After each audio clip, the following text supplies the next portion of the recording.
Gianna, thanks. Turning now to a story that's captured the attention of Western Mass and beyond. The dumping of hazardous chemicals at a Longmeadow playground resulting in the burn-like injuries to two young children. Western Mass News reporter Matt Satilli now joins us live in Longmeadow tonight with the latest. Matt.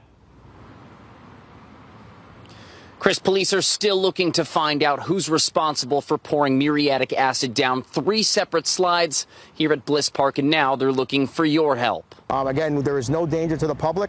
We're just looking to see if anybody saw anything. Over the weekend, a frightening situation playing out at Bliss Park in Longmeadow when Ashley Thielen says her 2 young children suffered these burn-like blisters. I can't understand why somebody would do something like that. Sunday started off like any other day, an early morning playing on the playground, until her children went down the slide and unknowingly came into contact with dangerous chemicals pooling at the bottom and came back to her crying. Police tell Western Mass News the chemical in question, muriatic acid, used to lower the pH in the water and clean concrete near the pool.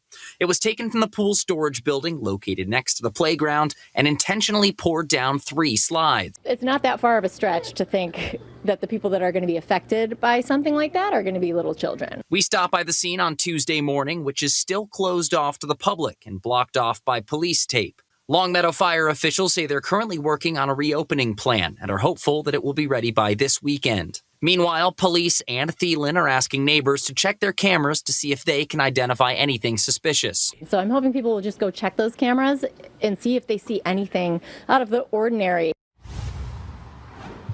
Longmeadow Fire Chief John Dearborn adds that they are working on increased safety measures when the park does reopen, and the case remains an ongoing investigation. For now, reporting live in Longmeadow, Matt Satilli, Western Mass News. All right.